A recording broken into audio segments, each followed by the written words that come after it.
Hereby, I open this academic ceremony in which Olesia Nikulina will defend the academic thesis, The Visual Narrative, Conveying Meaning Through Visual Content. May I invite you to present a summary of your study and the conclusions of your research. Thank you. Dear friends, family, and colleagues, my name is Olesia, and today I would like to take you with me into the world of visuals. First, let's see at this image. What does it tell you? What story is behind it? And what specific design elements help you understand that story? Well, we as humans perceive images in several ways. First of all, each image is a collection of pixels. So what we can say by analyzing them, first of all, that they have certain colors. Second, we can analyze groups of pixels and we can deduct certain quantities and qualities from there as well. For example, we can say that the pixels are similar or dissimilar, and therefore we can judge the complexity, we can analyze objects from the images, and deduce other quantities. The second way how we can process the image is by looking at the concepts. So here, we can look at the colors and we can say that the room is dark, therefore it's likely a night. We can look at the chaotically placed furniture and we can deduce that there is either a fight or a party, but looking at the blood stain on the floor, it's likely the fight. Then we see a person that has been wounded and another person that is caring about the person that has been wounded. Sometimes we need a bit more information, as in here, for example, where you can see that it's Ivan the Terrible who has hit and wounded his child. What does it tell us? First of all, images convey meaning. They can tell us stories, and they do that with specific design elements. For example, colors, composition, complexity, and etc. We, as image creators, encode the meaning in these images by choosing which elements to include, and as image viewers, we interpret these elements. So, how do we actually use these elements to convey the meaning? Is there a way how we can quantify it? Is there a way how we can theorize it? That was the main question of my dissertation. So in general, today we'll look at 3 chapters. The first chapter will focus on the theory, the conceptual behind the image storytelling. So in this chapter, I reviewed the literature that has been written before. I analyzed what has been written about the design elements and how they convey meaning, and we have came up with the following conclusions. First of all, image has to have 3 elements. First of all, it has to narrate. This means that it has to present a visual settings in which a story takes place. There are 3 elements that can help an image do that. First of all, complexity, background, and the composition. The second element is act. It means that an image has to portray the people or objects, people that act in the image and helps us see what is going on and who is the actor. And third, the image has to resonate.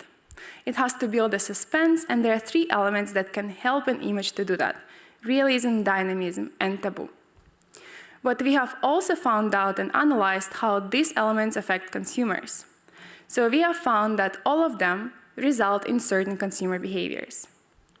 Another part of this chapter was to find out the gaps in the literature.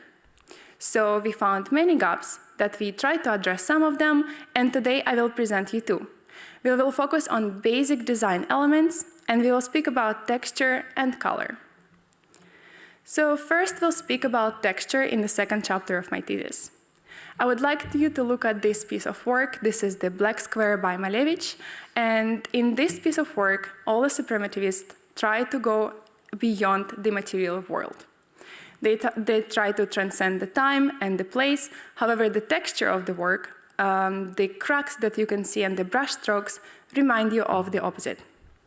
So texture is important for us to perceive the world. But what do we actually mean by visual texture? Well, first of all, texture in our paper is all the collection of all the textures in the image. For example, the image can have a background. All the elements in the background can have its own texture. An image can have a foreground. All the elements in the foreground can also have texture. So by analyzing specific pixels, just as I showed you in the beginning of the presentation, we can extract the value of the visual texture, and we can use it to predict consumer behavior. These are some other examples of the textures that is increasing as you see these images. In the next slide, I would like you to focus on the emotions that visual texture that I will show you have in you. How do you resonate? How does it resonate with you? And what do you actually feel? This is the first texture, and this is the second. Normally, when I present this texture, people have the feelings of softness, feelings of niceness. And when I present the second one, people have either neutral or rather negative feelings. What does it tell us? That visual texture have important implications for our consumer behaviors. It is because, first of all, it helps us to perceive the world around us. Second of all, it can evoke actual tactile sensations. And third, it is one element that is missing in the digital settings. So by focusing on the texture, we can actually perceive the sensory component of the digital communications. So naturally, we focus on the social media. Why? Because there is a lot of visual information out there. There are lots of competing visual stimuli, and by focusing on texture as one of the salient or attention-grabbing quality of the image, we can quantify and understand how it affects our attention and behavior. What do we do in this paper? Well, we scrape data, we get the data from social media, from Instagram and Facebook. We analyze each individual image based on its pixels, and for each image, we derive its texture value. We use this texture value to predict engagement rate, so the number of likes and number of comments that that specific post receives on social media. So what we find is the following. We find that more textured images lead to higher engagement. What does it mean? That brands should use more textured images in their visual communication campaigns so that they can get higher engagement. Well, the second element that we want to focus in the presentation is color. As I mentioned before, it is the second important element that the previous research have not addressed enough, so we have decided to focus it in our work. How do we focus on color, and what specific aspect of color do we focus? We focus on lightness. And here, again, we have a piece of art that uses an art technique called chiaroscuro. This is a combination of light and darkness that helps creators, image creators, to highlight specific qualities within the image. Why is lightness important, and what is actually lightness? Lightness is the amount of light that we can perceive from the images. For example, as you can see on the slide, the lightness increases throughout these three images. Why is lightness important? Well, it's embedded in our language, and we have certain associations that we assign to lightness and darkness. There are lots of words associated with lightness and pleasantness, and darkness and negative emotions. What does it tell us? That lightness can also impact consumer behaviors because of the strong embedded associations that we have associated with that. How do we analyze it? The same way as before, we look at the social media data. The same way as before, we expect that because of a lot of visual information that we have in there, lightness will give us cues to guide our attention and ultimately result in a behavior. We analyzed more than 300,000 images from 3 major social media platforms: Twitter, TikTok, Facebook, and Instagram.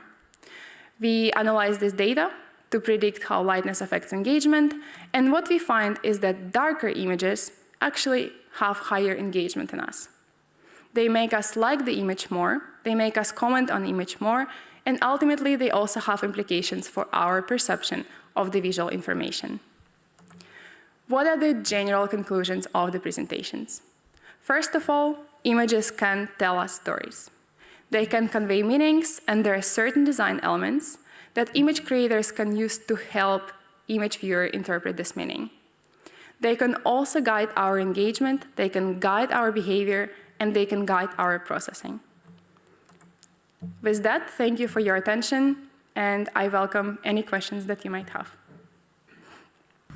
Thank you for your presentation. The opposition will be opened by Professor Dr. Gabi Oudekerke, who was the chair of the assessment committee and who is a professor in customer-centric service science. The floor goes to Professor Oudekerke. Thank you, Pro-Rector.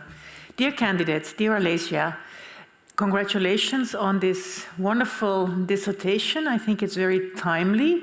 Even yesterday we heard in Australia that the government banned social media for children until 16 because their ability to communicate in language compared to visuals is apparently decreasing. And I think we live in a visual world anyway, so I think your thesis with the richness of studies is really a very timely topic. So congratulations to you, but also to your supervisory team.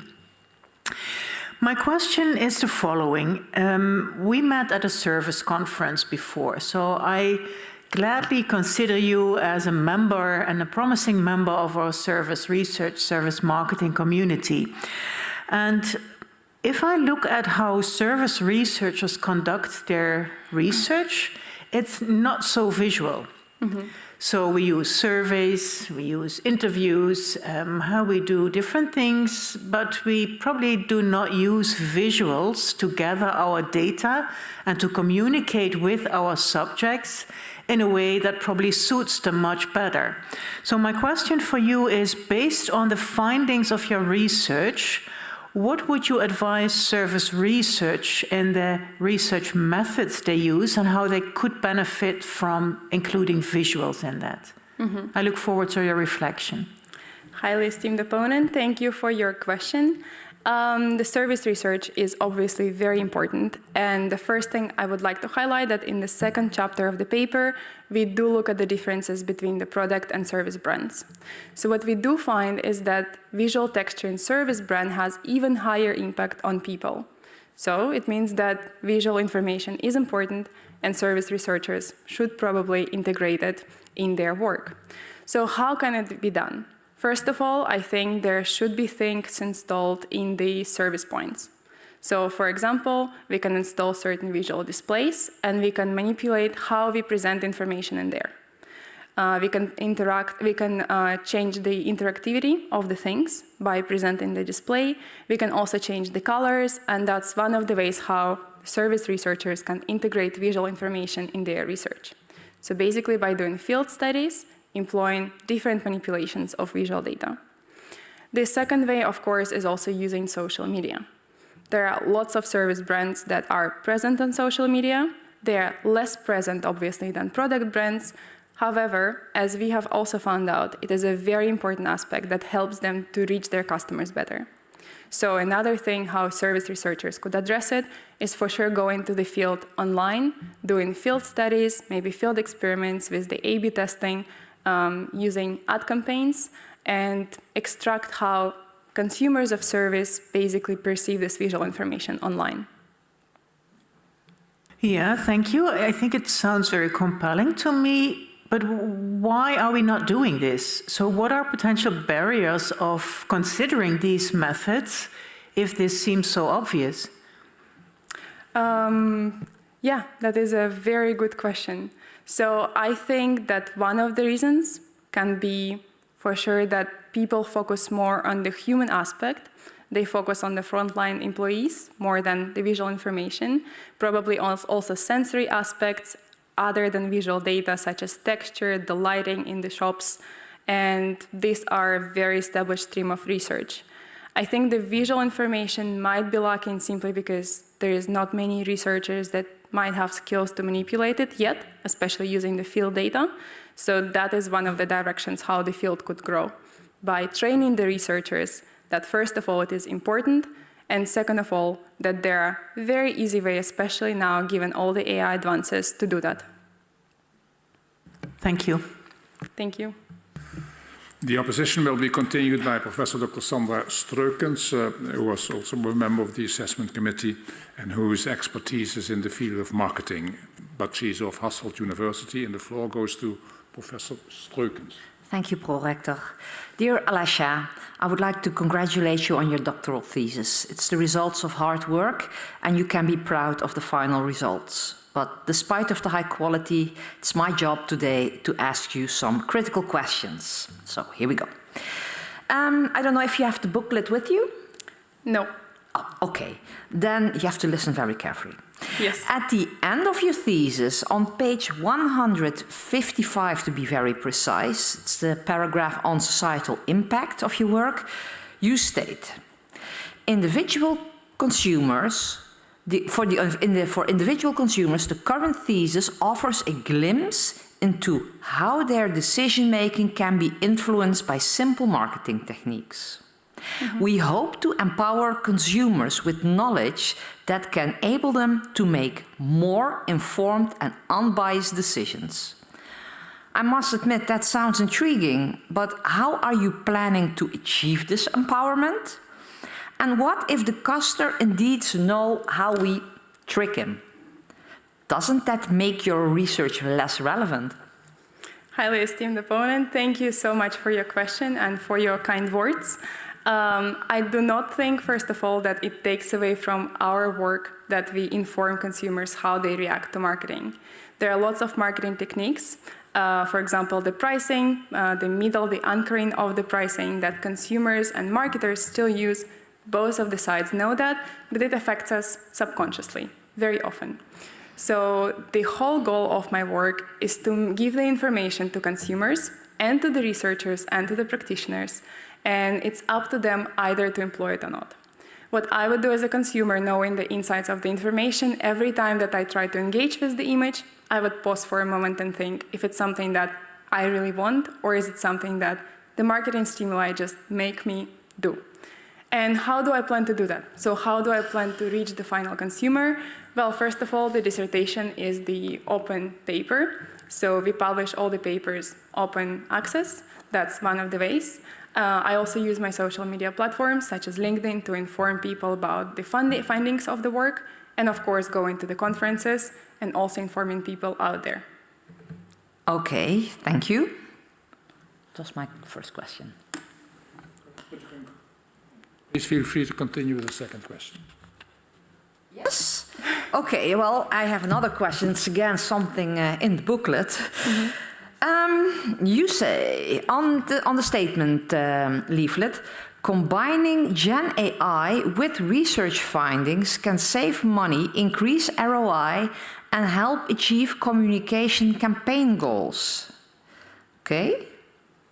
Can you give some examples related to your work, and how are you going to test that? Yes, I can give examples. So for the second paper of my dissertation, the paper is currently existing in another form. So we conducted more experiments, we conducted more controlled experiments in the lab. And what we have done there, we have manipulated texture using Gen AI. So we would upload the image, for example, in the ChatGPT or Firefly. We would highlight the area that we would want to make more textured. We would write the prompt, for example, make it a more textured background, and it would give us the outcome based on the image within seconds. So then we would use it as a stimuli for our service. And we found that indeed higher texture impacts engagement and consumer behavior, and it results in more likes and comments. So how can practitioners actually use this work? Well, they can design a simple stimuli using Gen AI, for example, and they can manipulate the texture within seconds. So they can just write simple prompts, they can test it, they can use A/B testing, or they can just pose the picture that has higher visual texture. Because according to our findings, it gives them more engagement, therefore higher return on their visual marketing campaigns. Okay, I thank you. The opposition will be continued by Professor Dr. Francisco Villarroel, who is with us online. The audience will soon see him. He's an expert in marketing and at the Luis Guido Galli University in Rome. The floor goes to Professor Villarroel. Thank you very much, Prorector. Dear candidate, dear Olesia, I read your work with great pleasure and I found it very novel and relevant. I can see, first of all, and after your presentation too, your passion for images, and I could also learn about the power they have in influencing the marketplace. So well done on your dissertation. My first question is substantial, and one of the main problems of today's in social media is attention, right? Popular creators such as Mr. Beast, right, one of the most popular influencers out there, says that you need to make sure that whatever content you make, it should have no more than 3 elements. You know, that should be kind of, that's it, you know, and to get the attention. And this is also connected with your research in image, connected with research on image complexity and past work on advertising salience. So I would like you to reflect a bit and elaborate on how your research connects with the social media attention problem, and if any of your findings could be extrapolated towards consumer attention and visual complexity. Esteemed opponent, thank you a lot for your kind words. And I'm going to reflect on the connection between my work, complexity, and social media. So we have not explicitly tested attention. We have tested only the engagement. So our main focus here was the behavioral outcomes. However, based on the information that we have from the previous study and from the theory, we can deduce that texture, because it is more salient visually, it's more attention-grabbing, it has the capacity to grab attention. And it basically acts like this simply because, first of all, people are wired to perceive textures. We do that in our daily life to assess the surroundings around us. But second of all, because they can convey meaning by themselves. And we interpret it based on our previous experiences. So we have reasons to believe that textures and lightness are attention-grabbing elements. However, we have not tested that explicitly. And for the second part, for the complexity part, most of the work on social media, as you correctly stated, they show that there is an optimal level of complexity. Most of the work says that it's something in the middle. Some work says that it's lower complexity that is actually engaging because there is so much information out there. However, what we find with texture is that it's not the case. We find that increasing texture and therefore increasing complexity does not actually hurt the engagement. It only helps the engagement. For the lightness, I think it applies nicely with the complexity studies. So we can link the lightness and complexity. And we can say that the darker images in general get more engagement, and it does not matter what complexity level is in there, because we have controlled for complexity in that regression model. Thank you. Could you just elaborate a little bit more on why do you say that higher texture increases image complexity or should increase image complexity? Yes, of course. So how the algorithm works to extract the visual texture, it basically analyzes individual objects, individual events, and states in the images. So each of them has its own texture. So ultimately, the value of texture that we get comes from the higher number of highly textured objects. So the more objects out there, the higher texture each of this object has, the higher is the number of texture that we'll ultimately get. So ultimately, they are connected in a way. However, the image can also have just the texture and be highly textured and not complex if it's just a pattern. So they are connected, they are not correlated.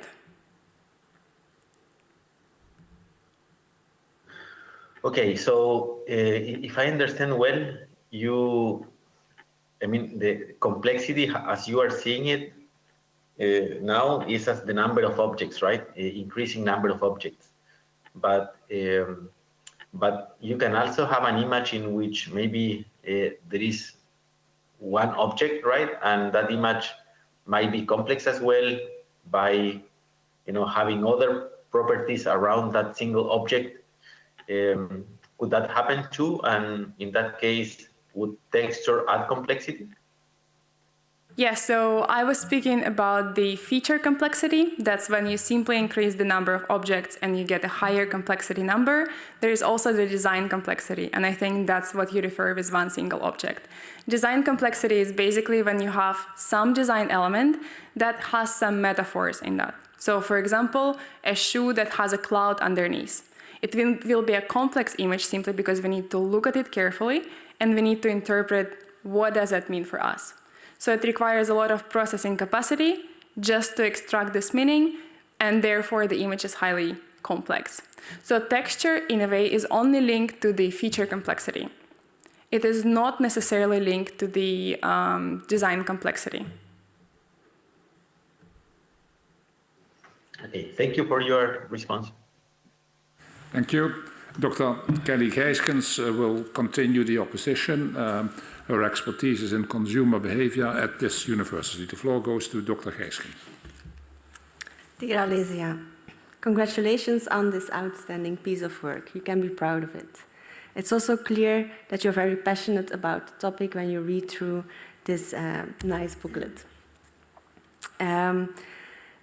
I will have two parts of my question. One is about the booklet, and then the other one is about the connection to brands. So when I received your booklet from Melissa, I was intrigued by the feeling of it. I also already saw the PDF, but it still looks a bit differently in real life. And I was wondering to what extent you applied your findings while you designed your booklet. So not really about the design of the cover page, because that you explained, but really about the colors, also in the booklet itself. That's one part. The other question is about the visual texture, because you find in chapter 3 that consumers, digital consumers, they tend to prefer more textured images. You also emphasize the importance of alignment and consistency with the brand's overall visual content. Based on these findings, would you then agree that brands should aim to maximize visual texture across their content overall, across all their branding elements? And if so, how might this be practically implemented? And then related to that, but maybe you can remember the question? Then related to that is, do you think that this preference for visual texture is unique to the digital context, or whether this extends to the offline world as well? Esteemed opponent, thank you so much for your words and for your questions. So I'll start with the booklet. Yes, I have implemented that in the booklet, simply because the texture is an important sensory aspect for us. So it was important for me that my booklet has some kind of texture, so it's printed in this nicer cover page. As for the second question about the visual texture and the overall visual content, so this is the part of work I have not presented here, but what we have also found is that brands should use consistent visual texture across their visual communications.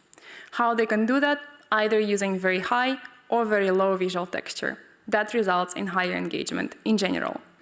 So returning to the question, yes, the general advice is that brands should implement higher texture across all their visual campaigns. However, if it goes against their branding, if, for example, it's a cosmetic brand that has a very sleek and very simple look, normally the advice would be to go always with the simpler images, so lower texture. And the final question was about the implications. Yeah, whether it holds uniquely to the digital context, yes, or whether this would also hold in the real world. Yes, exactly. We have tested that as well. So we have tested that in the context of banner ads. So we have presented the banner ads to the participants with the background either highly textured, it was the feathers, or highly untextured, so just a simple background. And we found the same effect. So of course, we did not ask them how likely you are to engage with the ad, but we asked them how likely are you to search more information about the product that they saw in the ad. And we saw higher willingness to search more information for the highly textured scenario. Thank you for your answer. So you're actually saying that the preferred or advised texture to use in communication for brands depends on the brand type, right? Because you said makeup brands might... I don't think it depends on the type. So we have tested 12 industries. The data comes from 12 industries of brands, and we find for all of them, higher texture means more engagement. However, before our findings, if they already have the visual communication that they follow, if they already have a certain brand storytelling, visual storytelling, and personality, we advise them to keep that and not to randomly start creating images that are high in texture, because it will only hurt the brand. Thank you. Thank you. The opposition will be continued by Professor Dr. Marjolein Kaniels, who is an expert in organizational learning at the Open University here. So the floor goes to Professor Kaniels. Thank you. Dear candidate, dear Olesia, I want to express my appreciation for your dissertation. It is well written, well structured, and it feels beautiful. You did interesting research, and I have read your thesis with great pleasure. Having said that, I have a few remarks that I would like to hear your view on. In your systematic literature review, you find that many studies find support for top-down visual features, such as storytelling, actors, and other design elements that are important for consumers' intention to buy a product. You also advise future researchers to investigate interaction effects among visual features. So you advise them to investigate, for instance, whether the use of certain colors strengthens the use of the effect of the use of certain shapes. And then you go on throughout your thesis with stressing the importance of investigating bottom-up visual features instead of focusing on the top-down features, as previous studies have done. And that made me wonder whether top-down visual features interact with bottom-up visual features. So, for instance, can the lightness of an image compensate for the lack of storytelling? Mm-hmm. Do bottom-up visual features and top-down visual features reinforce each other or buffer each other's effect? An image with a bad contrast can maybe make the storytelling worthless. You find, for instance, in chapter 3, that visual texture, which is bottom-up, that visual texture affects consumer behavior to a higher extent than human presence in the image, which is top-down. So my question is, do you consider to investigate interaction effects between bottom-up and top-down features? And if so, what came out of the analysis? And if not, why didn't you follow your own advice from the literature review, so to say? So that would be my question. Yeah. Highly esteemed opponent, thank you for your words and questions. So the main whole idea of the presentation, of the dissertation, was to find step by step what is important. So we focused on the texture and we focused on the colors that are primary components of visual perception that have not been researched before.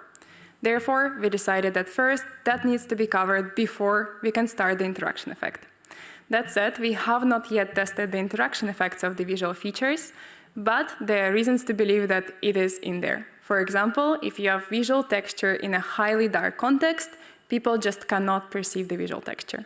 Therefore, likely the effect of the visual texture will be muted. The same if you present visual texture in extremely light context, likely the person will be distracted by the lights, therefore he or she will not engage as much with the visual texture. So with a visual texture paper, we hold lightness as the control factor, so we controlled for that and for other visual features. That helped us to remove the effect from the texture, but we assume that the texture affects people with all other things being on the average normal level. The same for lightness. We found that darker images mean more engagement, but that holds in the same context that everything else is more or less normal or constant. So that is our next step, is to basically find out how the features interact. And for that we need more visual data from probably more sources than just digital online social media. Thank you. Thank you. This concludes the first interesting round. So we'll move into a second round, and I'm happy to give the floor once again to Professor Oudekerk. Thank you, Pro-Rector. Dear candidate, if we look at your dissertation, Chapter 2 focuses on how images can transport viewers. Chapter 3 focuses on the effect of visual textures, as you also have been elaborating. And Chapter 4 focuses on lightness. So if a manager would read, or a marketer would read your dissertation, he or she would know what the best image looks like to communicate with consumers.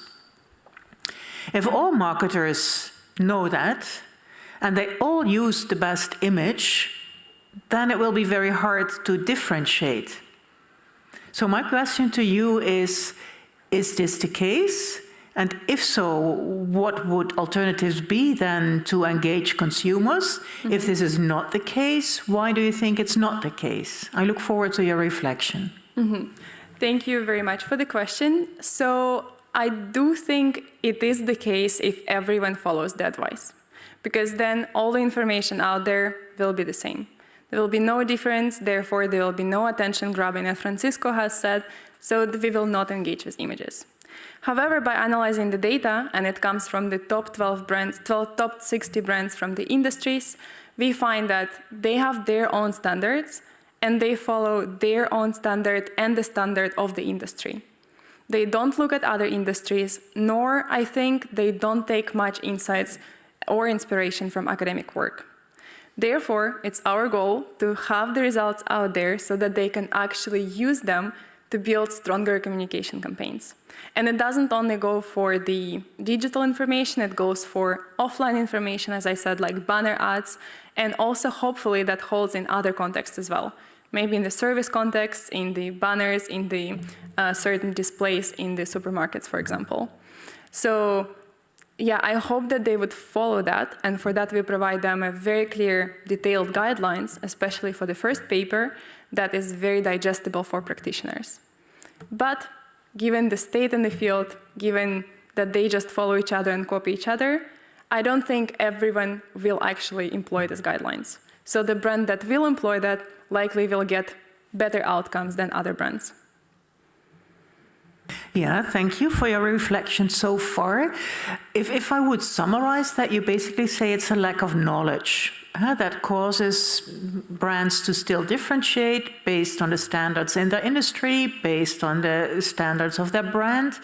If we further translate that, you say, well, they're actually too dumb to understand what the best visual is. So you have this mission of informing everyone.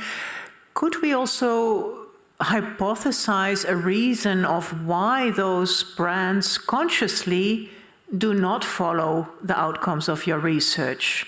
So irrespective of industry standards, or could there be a more educated decision underlying, underlying that decision? Because to me it's a bit too simple of a thinking, yeah, my dissertation is not yet landed within the communication responsible people at those brands. So what could be a reason of sticking to what they know? Yeah, so I think it's not the lack of knowledge, I think it's the lack of time.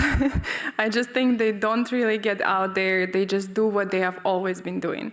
So I think that's the primary reason why they stick to what they are sticking with. They have the data from their brand that has been performing well. Some images get better engagement than others. Likely and hopefully, they learn from their data. They likely don't have insights on the data of other brands, nor probably the resources or time, especially if it's a smaller brand, to analyze them. So that's basically what we do for them. We get data from 12 industries, 60 brands, different types of brands, and we hope to find something that is applicable for every brand if they want to apply it.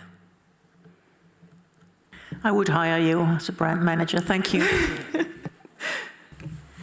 The opposition will be continued by Professor Dr. Streukens, and the floor goes to Professor Streukens. Thank you, Prorector. I have a modeling question, and it is about the quantitative study. And one of those studies, I think the last quantitative study, you say, I control for the moment of timing that the visual is posted. How do you do that? Yeah, that is a very good question. So how do we do that? We get data from social media, and we have the timestamp. So that's when the image was posted. Based on that, we extract the hour of the day, the weekend or the weekday. We extract the season, the months, and etc. So all these things go into the model. And so by including them into the model, they basically control and they take out everything that would be accounted for the time of the posting. We do that because there are industry reports that say that certain times of posting help us basically get higher engagement. For example, people tend to not engage with social media posts in the summer, likely because they're outdoors, they have more things to do than just staying indoors and scroll in their social media. The same for the weekends and weekdays. We find that engagement is the highest on like Tuesday, Wednesday, in the second half of the day. Therefore, we need to control for that to make sure that we don't incorrectly assign the variation to the texture. Okay, but we have different time zones in the world. Yes. If Mr. Beast posts something now at this moment, I see it in the morning, but in Japan it's already evening. How do you account for that then? This is a very good, and it's a technical thing that we were not able to solve, simply because we don't have the data on when the content was consumed. We only have the data when it was posted, so we include the date and the time of the brand when they have posted the post. Why do we do that? Because we assume that the brand, if the brand is American, let's say, most of the followers will be American or around that area. That's the assumption, but we are not able to control for the specific time zone when the image was consumed, unfortunately. Okay, because my next question would be, can you actually state that you control for timing? I doubt that. Yeah, I mean, that's not fully controlled for sure, just because there are so many factors. And also sometimes the post is posted at one time and then suddenly it appears in my feed in a week. So obviously I don't consume it at the time of the posting. But what we are saying is that the most engagement comes in the first day, the first hours when the post has been released. And what we're also saying is that the most loyal fans, the most loyal followers of the brand are the ones that engage the most with it. So ultimately, if the brand is American, people are from the US, we just assume that the majority of them engage at the same time when the post has been released in the time zone of the brand. Okay, thank you. Yeah. Thank you. For a second time, the floor goes to Professor Dr. Francisco Villarroel, who has now the floor. All right, so now a method question, well, sort of method question. In the past years, right, we have seen a tremendous influence of transformer architectures in natural language processing. And these architectures and their new set of algorithms have also permeated computer vision and the analysis of images, right? In particular, you say that you use generative AI to generate images with texture for your experiments.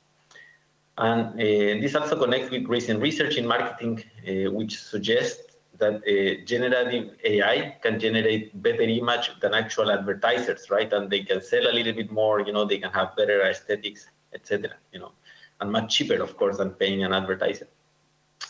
So I wanted to ask you, how does the advances in transformer methods together with Gen AI, I mean, you can choose there, can have an impact in your measurements of textures and likeness, and whether they can represent avenues for future exploration in the measure of image features. I guess there might be granularities here, right, involving the type of texture that you want to generate or measure, and how texture can be used by generative AI models, right? So it connects a little bit with the question of Professor Oderkerken, in the sense that managers, might want to use your findings, kind of generate more texture with Gen AI or these new algorithms, or they might want to measure it. But my question is about the granularities, about which type of maybe texture you can generate or which type of light you can generate. I guess it's not as simple as just create an image with texture or create an image with less light, right? So please, if you could comment on this. Thank you. Yes, thank you very much for the question. So transformers are very advanced models, computer models, that help us interpret very complex concepts from the images. So not just looking at the pixels, but looking at this general level and extracting certain very complex concepts that even people sometimes cannot perceive. So how can we use them in the texture research? For sure, one most obvious direction would be to ask them to classify textures based on what kind of texture it is. Like, is it a fur? Is it something coarse? Is it a rubber? And basically establishing the individual impact of each texture type. So this is something that I think is very interesting, also to connect it with brand personalities. There is lots of research on color and brand personality, the sound of brand personality. There is not that much on how brands can manage and leverage the texture to basically enhance and increase their brand personality. So that's one way, basically using transformers to get specific textures and applying them to the brand personality dimensions.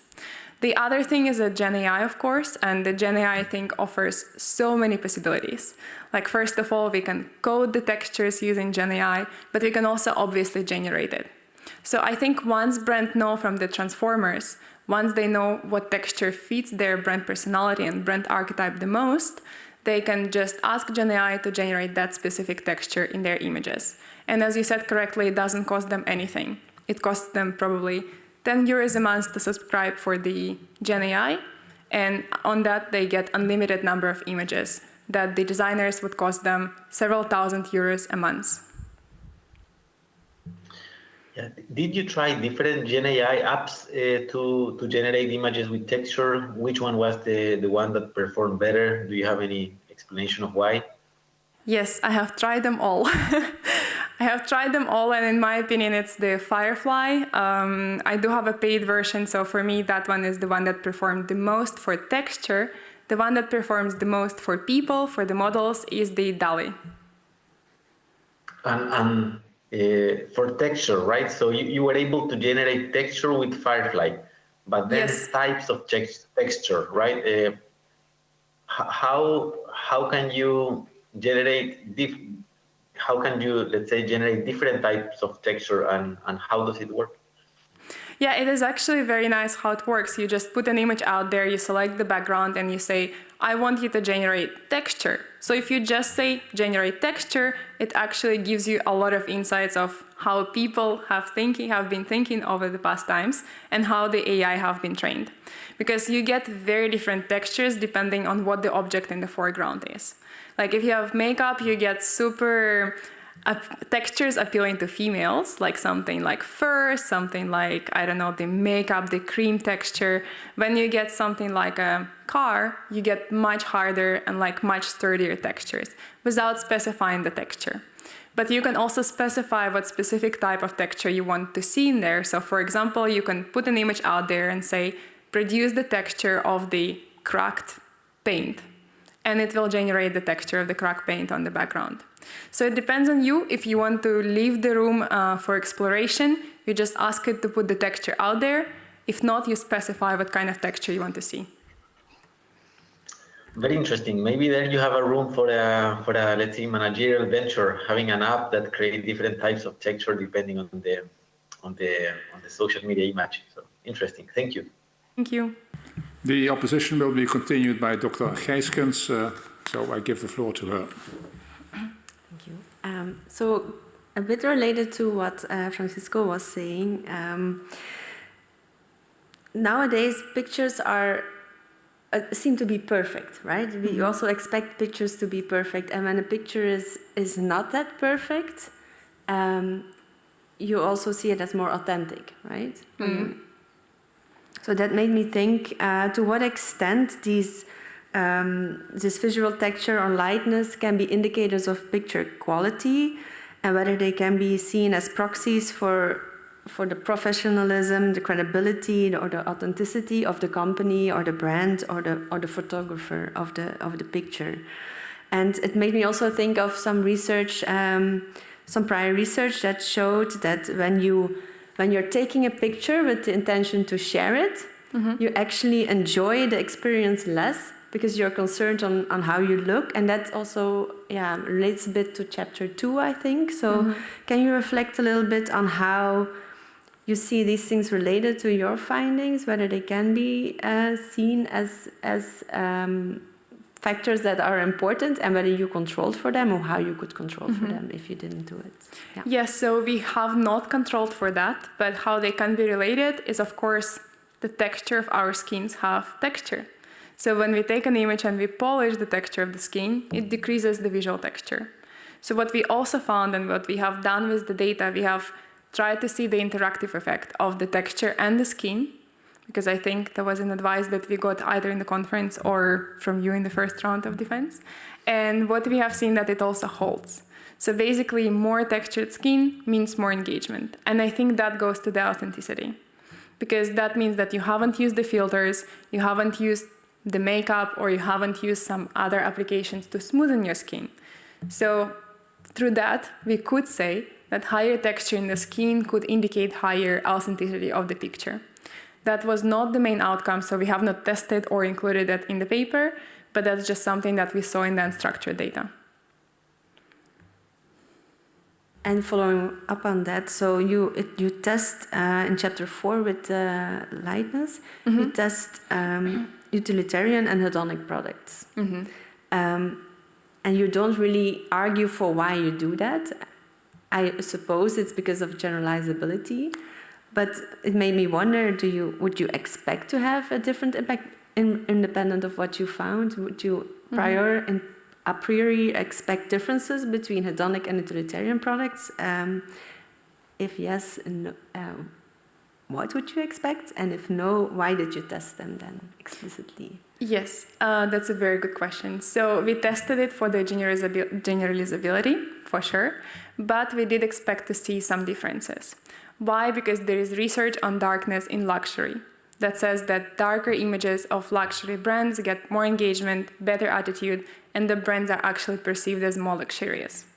So we thought that for hedonic products, that would be also the case. So basically, the darker situation, the darker images would lead to higher engagement with the hedonic product over utilitarian. Because for utilitarian products, darkness can also highlight functionality, for example, but it's not always the case, so it depends on the product. We tested it just to have the generalizable results, but also to test the previous findings about the luxury brands. Thanks. Thank you for Thank the you. answer. The opposition will be continued by Professor Dr. Kainiels, and the floor is hers. Thank you. Well, in one of your chapters, you say that your results provide advice to social media content designers. And you find that for Instagram, more likes are generated by images with an average lightness and low levels of contrast, for instance. In this regard, I have a question about your sample from the image mining. When I look at your Instagram sample, I see that posts from some brands are overrepresented.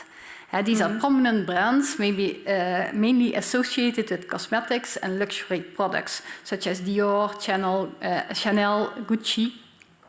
And these make out about half of your Instagram posts. The prominent brands are more likely to have used consumer panels or A/B testing before launching campaigns on social media platforms.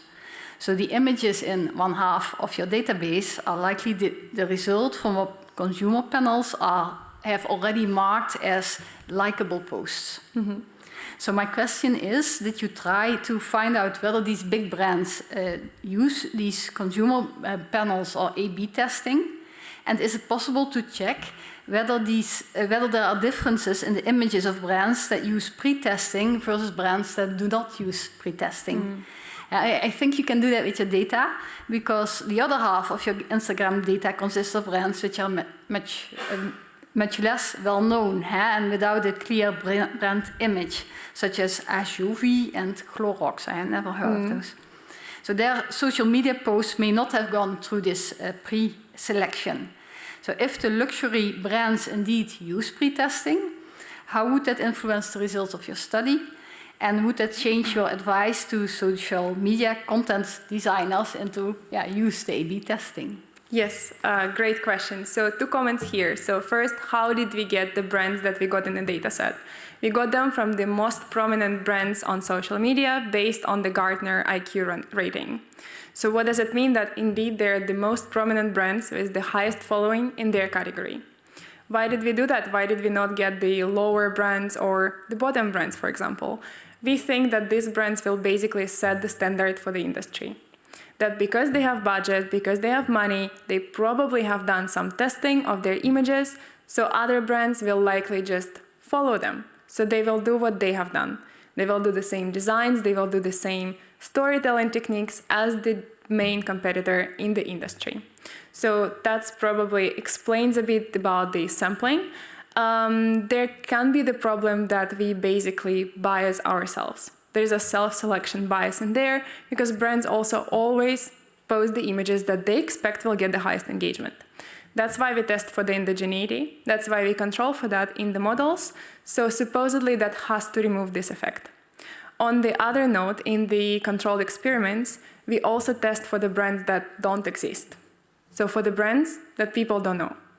They don't exist, we don't tell what kind of brand it is, we just show the image, we show the Instagram post, and we ask, do you like it? Would you comment on that? And we get the same results. So ultimately, we get the replicability of the results, and ultimately, we find the same result in the field. Yes, thank you. Thank you. Well, I have to commend you on your focused responding because we're concluding a second round. Means that we're moving to a third round, which is quite exceptional, but it's interesting. So the floor goes to Professor Oudekerk once again. Thank you, Pro-Rector. My third question relates to Chapter 2. And your systematic review guidelines mainly focus on narrative images. And I would be interested in the design approaches that you would use if you would use more factual visual ads. Could you please elaborate on that? Yes, this is a very good comment that we have also tried to address because indeed the paper focuses on the images. The whole main of these images is to tell a story, to convey the meaning. There are lots of images out there that don't need to do that. For example, you need to highlight the function of the product. In these cases, likely the results that we have showed are not applicable, and we specifically say it in the limitation section, that this is only for the narrative images, such as ads, when brands want to tell something. For the functional images, for example, if you sell some machinery and you just want to highlight what this machinery does, what you can do is likely to just show the product. You don't need any fancy background, you don't need any fancy colors, you probably just need to show how the product works. However, for showing how it works, you can use a storytelling. So the best way to engage people in that is to use images that tell a story about that, but if you just want to show the product, showing it in a neutral background without any distracting factor in the images is likely going to be the key. Yeah, and then we get back to Dr. Gijsken's question on utilitarian and hedonic products, I think. So would hedonic products then benefit most from more narrative visuals and the more functional or utilitarian products more from the more factual visuals? Is that a very simple rule of thumb for content designers that could be applied, or would you have a more nuanced recommendation? I think both could benefit from that for sure. It depends on the campaign goal. If you just want to convey what your brand does by showing the product, that's one thing. But if you want to set it in the context, if you want to tell a story with that, our findings will be more applicable. So ultimately, I don't think it depends on the nature of the brand. I think it depends on the communication campaign goals. But if the goal is engagement, you would like your consumers to engage with your brand, what type of ad is it then that you would recommend? If I want people to engage... Please feel free to... Okay. Likely the storytelling, the narrative images. Thank you very much. Thank you. Well, the entrance of the beetle ensured that the hour has passed, and that means also that the time appointed for defending your thesis has passed. So Olesia Nikulina, the degree committee, will now withdraw to discuss the quality of your thesis and the quality of your defense. And I request that you and your company await the results of our deliberations and our return in this room. Okay, thank you. All right.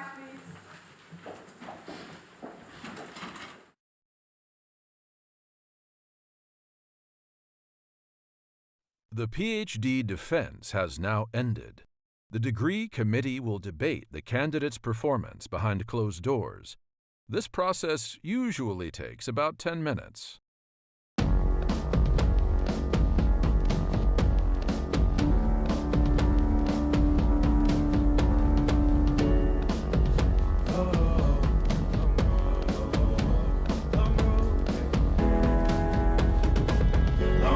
Southside, 10 miles in my rearview mirror. I know what it felt like. My goals only getting clearer. East side to the west side.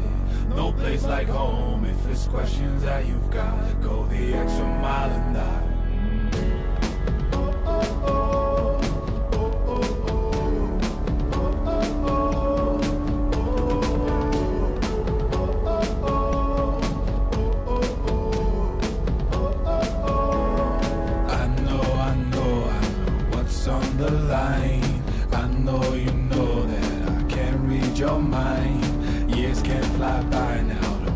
All your time, 'cause I'll go the extra mile. Long road to the south side, 10 miles in my rearview mirror. I know what it felt like. My goals only getting clearer. East side to the west side. No place like home. If it's questions that you've got, go the extra mile and die. On the dash, got my laces tied. Long road, I don't waste no time. Break rules because fate decides. With the team and we chase the light. I make a move, fall down, shake it off. I hate to lose, bad branch, break it off. No room for negativity, praise and love. Prepare for deep part cause we're taking off. Hit the mileage, traveling so far from home. Gathering knowledge, other connections. I put the time in to get everything I ever hoped for. It's a challenge and we all in. It's a better future that we go for. Even though these nights seem long, I know that I am never on my own. Know you won the battle once you've grown.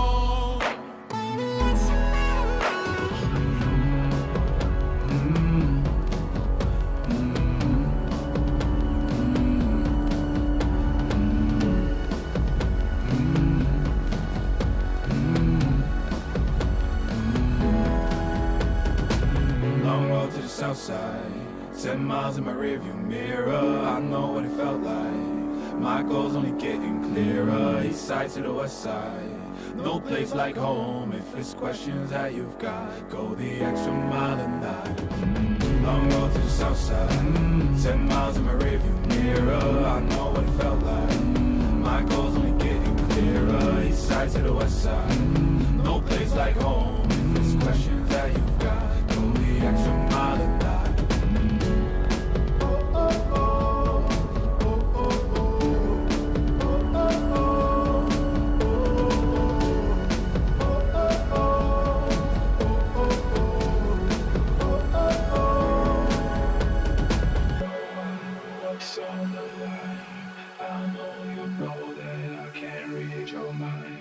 Years can't fly by now, don't waste all your time. 'Cause I'll go the extra mile.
Olesia Nikulina, the degree committee here present, has assessed the quality of your thesis and the quality of your defense.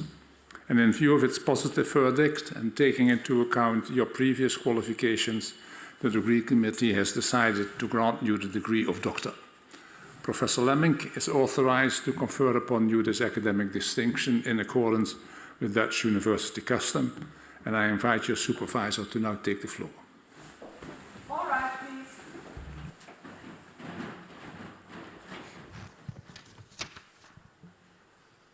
Okay, then the official part. Do you promise to work in accordance with the principles of scientific integrity at all times, to be careful and honest, transparent, independent, and responsible? I promise. By the authority vested in us by law and in conformity with the decision of the committee here present, I hereby confer upon you, Olesia Nikulina, the degree of doctor, and grant you all rights attached by custom and law. As evidence of this, I now present you with the degree certificate signed by the rector, the secretary, and the other members of the committee, and affixed with the official seal of the university.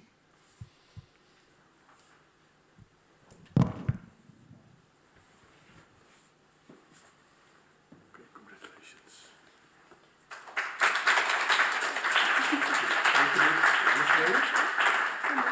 You can hold it and maybe give us some pictures. I think I can do this.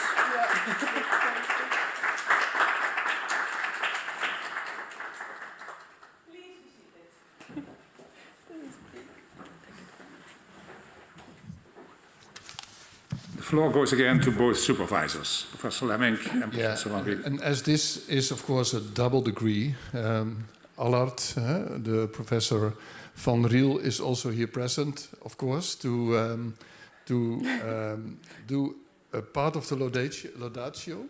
Mm-hmm. So it was quite an interesting journey, also for us as collaborators, to end with this nice ceremony in which you defended your dissertation. So, dear Olesia, congratulations with your double doctorate. The double doctorate, Hasselt and Maastricht, 2 countries, 2 universities. It all started with a partnership agreement, joint supervision and awarding of double doctorate diploma between Hasselt University and Maastricht University.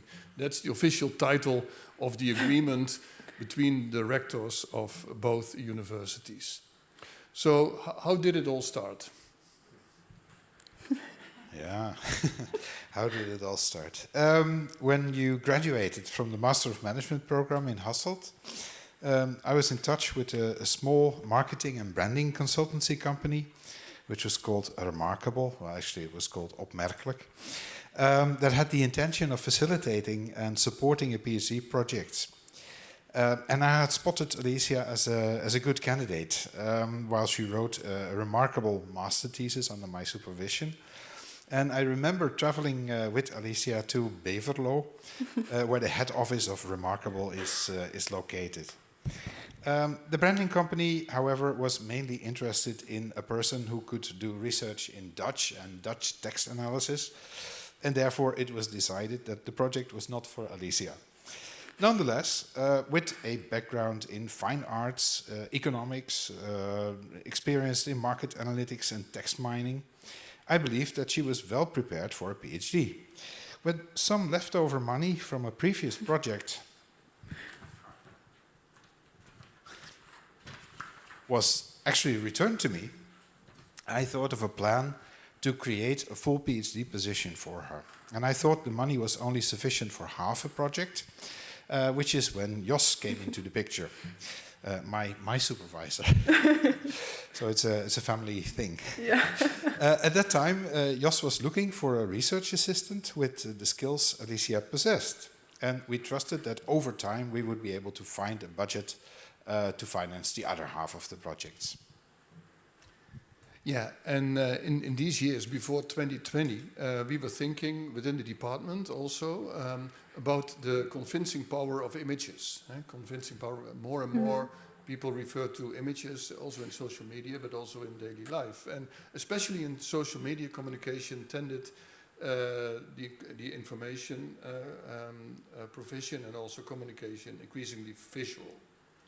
A nice topic, we thought, which we liked to further explore. We were looking for a candidate to assist us in the analyses, and Allah then introduced Olesia. So after Olesia's application talk, we were convinced that she would be a nice collaborator on this topic. Soon in Maastricht, the first collaboration with Mathilde Toussaint took off. Topic picture mining, originating from a master thesis of Mathilde under the supervision of Ben Lucas. And the first challenges arose. So it was about Ben Lucas as well, but it was also about the challenges of financing your position. We needed to bridge the time until the budget was formally approved and allocated. And the first year at UM, you led the Futurizing Business Schools project, commissioned by Maastricht University School of Business and Economics. Your insights and recommendations were very much appreciated and valued by the board of the school. Basically, you were analyzing Twitter data, nowadays X, of business schools, about 1 million tweets, 150 schools, and you made a lot of nice comparisons. And you used AI to interpret most of the results. In collaboration with Maastricht Nguyen, I recall impeccable presentations to the board of SBE and Carrington Crisp at a UK-based consultancy advising on marketing and communication issues of business schools worldwide. So you were very creative in finding solutions to the tedious collection of data in a systematic way. Always your presentation stood out. In our presentation to the SBE board, I suddenly noticed, I had not seen the final version of the presentation, that on the first slide my role description was project creator. So I was downplayed from project leader to project creator. I liked that.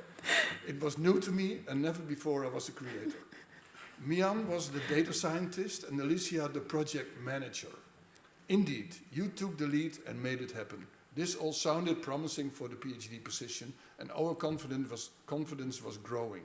Someone who's able to cope with the content, as well as someone who considers herself a project manager. Isn't that promising?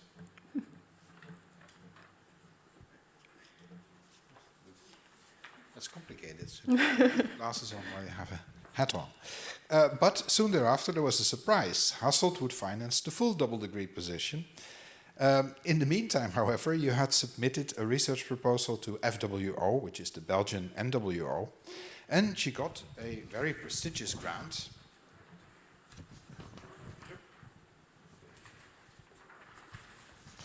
In a very daring 1 minute, 1 slide presentation in front of an academic jury, with the help actually of 1 blank slide. It was about your topic picture mining. What an amazing result. Thank you for getting that grant, Olesia, because you were from that moment on financed by FWO, and we could create 2 new double degree positions together with Maastricht University, based on the money from your original funding. And Jos and I appointed Melissa and Joep, sitting in the audience here, on these 2 positions. Olesia is the first promotion in this collaboration, and in the next 2 years we hope that Melissa and Joep will also defend their respective dissertations. Thanks also, Jos, for your support in this. At an early stage of your dissertation project, Olesia, you were already standing out with your knowledge and enthusiasm and skills like web scraping, text mining, machine learning, and in general quantitative statistical tools to interpret and substantiate results. It's worth noting that Olesia has already started teaching the skills she learned from these projects to the next generation of doctoral students, including mentoring a first-year PhD student who shared similar interests. In Maastricht and Hasselt, you were supervising master students on a variety of topics like predicting movie success from posters and predicting colors in fashion. Olesia has been actively involved in presenting her research at conferences, with a total of 4 well-received conference presentations. And I do not know all the abbreviations, to be honest. IMRC in 2021, but AMA, I know, actually, the American Marketing Association, 2022. AAA, that's Advertising Academy, 2023, and ACR, Academy of Consumer Research in Paris in 2024. As often is the case, also Olesia's journal submissions and review processes were like roller coasters.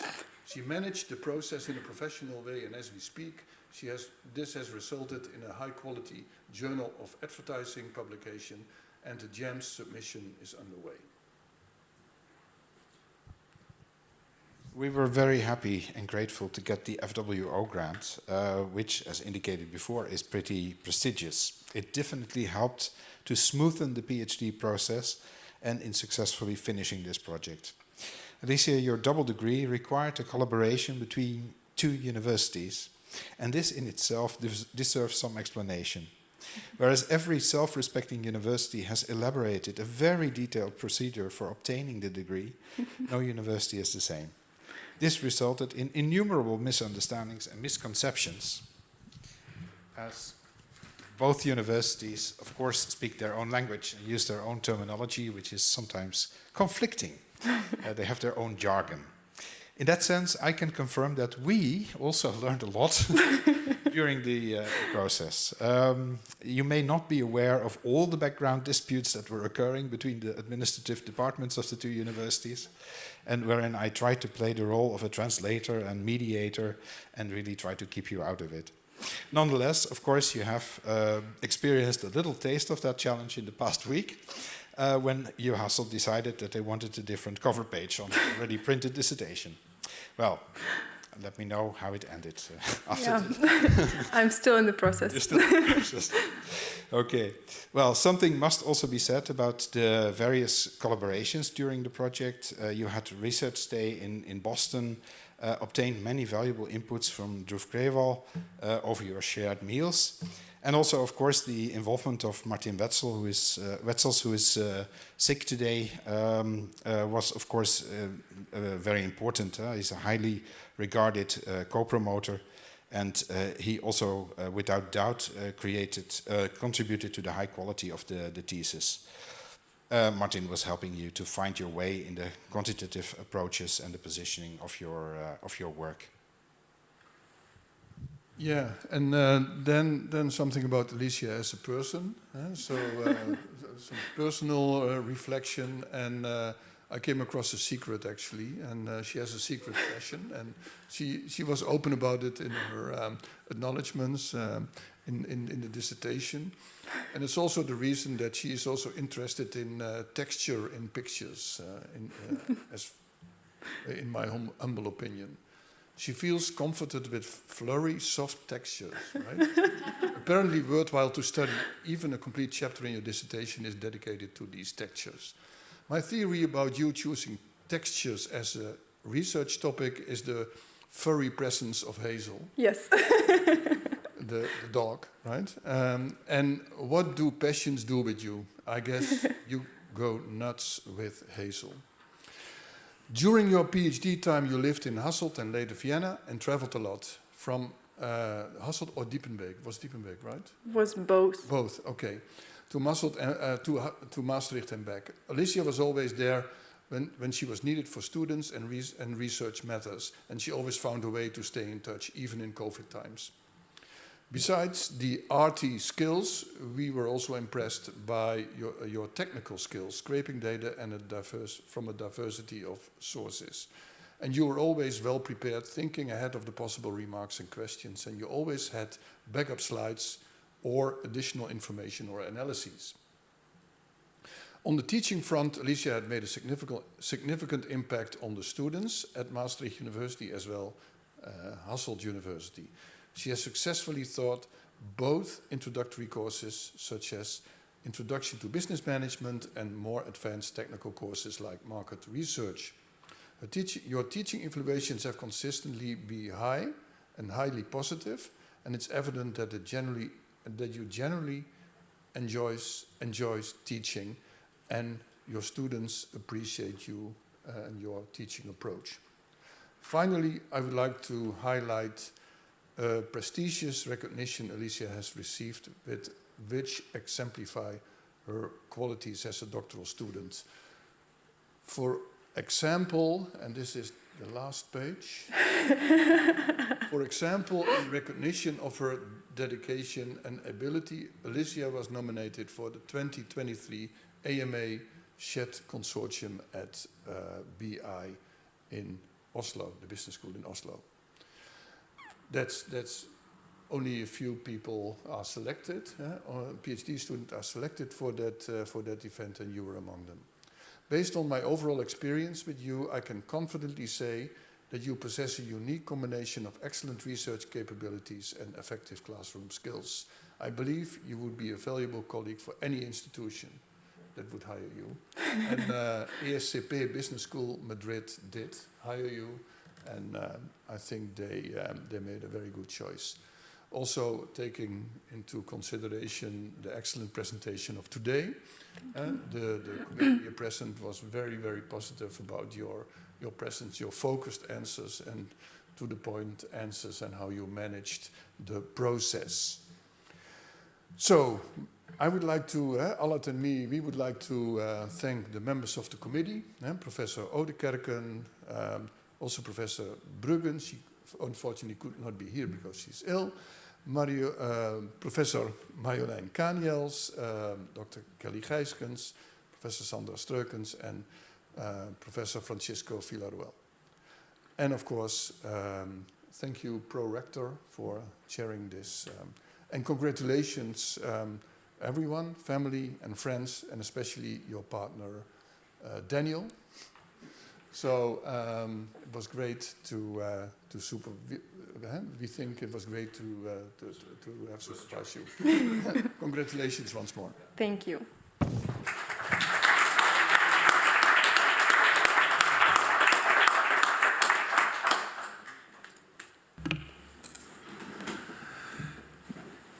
Dear Dr.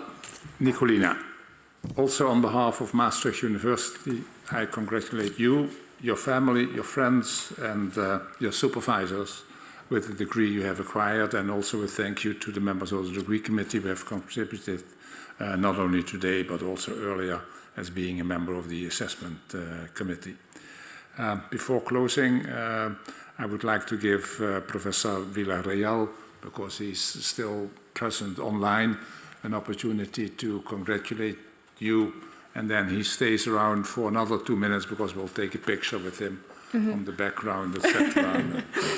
So the floor goes to Professor Villarreal. Thank you very much, Pro-Rector. Yeah, first of all, I really wish to be there. I love Maastricht and I love your thesis, so I wished I could be there also, enjoying and celebrating. I just wanted to congratulate you and highlight just 3 things that I found very unique from you. First of all, you were able to work on something really, I would say, innovative when you started, right? And, looked into these 2 unique features of images, and that's the first thing. Second, you really have the drive, to complete your thesis. Complete a PhD, which is not hard, and congrats on that. And the last part is, I will say, your capacity of learning. Different methods. I'm pretty sure very much by yourself. Self-learning. That shows a lot of dedication and really a high will to achieve things. So. In summary, and in line with your thesis, I sort of expect from you, and I wish you a bright, not a dark future, and with a lot of texture, and positive elements around there, with family and with people who likes you. So thanks, and I really enjoy, being your committee. All the best. Thank you. Thank you very much.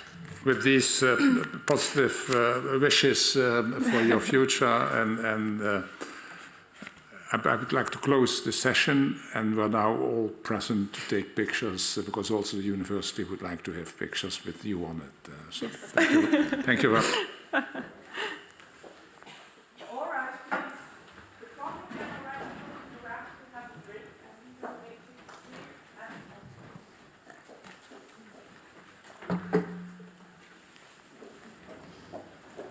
Yeah, you take pictures.